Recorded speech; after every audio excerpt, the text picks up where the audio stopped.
lessens that burden just a little bit. All right, we'll take a quick break. When we come back, a former Leaf has retired. We'll tell you about that. And The Athletic put out their prospect ranking for the Maple Leafs. Where do they fall in terms of the top 32 of the NHL? We'll tell you that next here in the Locked On Leafs podcast, part of the Locked On Podcast Network. It's your team every day. Today's episode is brought to you by Game Time. College football is back, and honestly, there's nothing better than the energy of tailgates and being in the stands with your fellow fans. The only downside, trying to get tickets, endless queues, hidden fees, and prices that jump at checkout. That's why I use Game Time, the app that gives you the advantage back to fans. It's the easiest way to score last-minute tickets at the best prices with no surprise fees. What you see is what you pay. You pull out your Game Time app a couple of times. I was looking to grab some Jays tickets a couple weeks ago. Pulled out the Game Time app, and I found tickets about an hour before first pitch, and the prices went down. Kept going down. They go down closer you get to first pitch or the start of the first period, and you can do that with Game Time. So take the guesswork out of buying tickets with Game Time. Download the Game Time app, create an account, use code LOCKEDONNHL for $20 off your first purchase. Terms apply. Again, that's promo code LOCKEDONNHL for $20 off. Swipe, tap, ticket, go. Download Game Time today. Welcome back into the Locked On Leafs podcast. Mike DiStefano, Dave Morsuti with you on the show, as we are each and every Monday, Wednesday, and Friday for the duration of the summer, which is coming up quick, dude. And then training camp, then we're back to 5 shows a week, Monday through Friday. And now we're only a few weeks away. This summer has absolutely flown by. It's insane. Yeah, no, I can't wait for things to get going. Yeah, I'm super excited for that to get going as well. So training camp just going to be underway in a few weeks here. The first preseason game, going to be, I think September 21st is the first preseason game that we're going to get. You know what we forgot to talk about actually on Friday, which kind of caused a bit of an uproar with the fan base? Dude, did you see the price of tickets next year? Yep.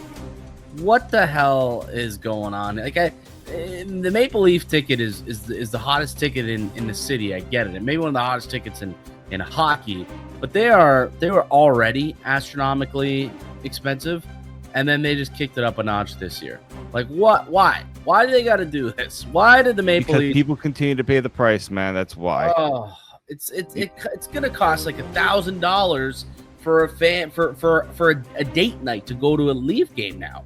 Like, you try and get lower bowl tickets for you and a date, it's gonna cost you $1,000. You go out there, you get a couple tickets, you buy a couple sody pops, you get some popcorn, maybe a hot dog, whatever you want to get. It's gonna be $1,000 evening.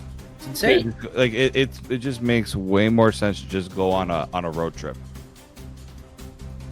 Dude, it makes way more sense just to drive down to Buffalo and grab yourself a pair of tickets for like $80. Like, it just, at this point, it really is. And then that's why Toronto usually has a good road fan base, because it is cheaper to go on the road. You can literally probably go to Detroit for an entire weekend, right? They got a Saturday night game in Detroit.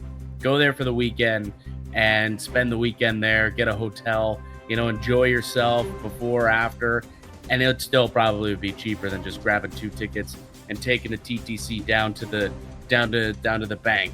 It's crazy what tickets are going for nowadays, but people are gonna pay it. You know it. They're gonna pay it, and well, we'll see if we can get into. Not only people are gonna pay it, but people are gonna pay it, and then hopefully sucker people into pay the secondary market prices. Yeah, exactly. Which is even worse.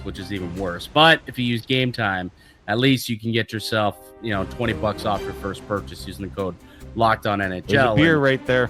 there's a beer. Now you can get yourself a beer. So it just makes sense. If you are, grabbing tickets, use Game Time. At least save yourself an extra $20. All right.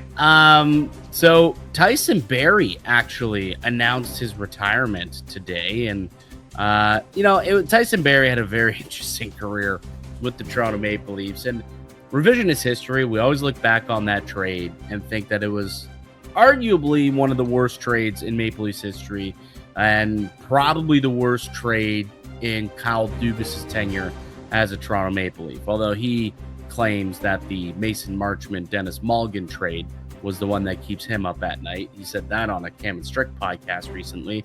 For me, it's the Kadri for Tyson Barrie deal. Alex Kerfoot was also involved in the trade.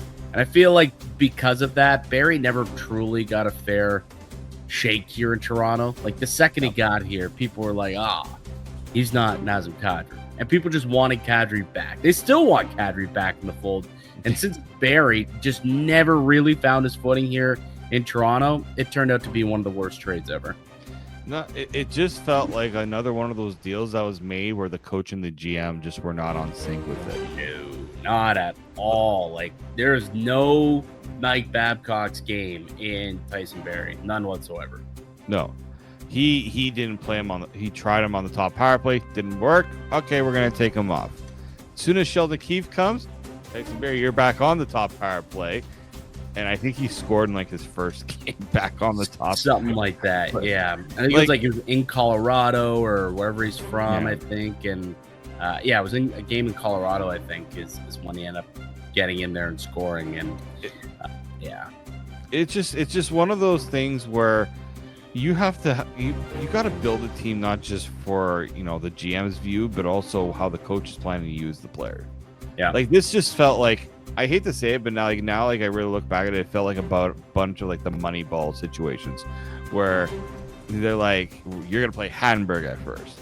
No, not gonna do it. Like that's what it felt like. And I maybe Tyson Barrie wasn't the defenseman the Leafs needed, really, because they had Morgan Riley in terms of like that offensive defenseman on the right side. Yeah, but how long did the Maple Leafs and like the fan base clamor for a puck-moving right-handed defenseman? True.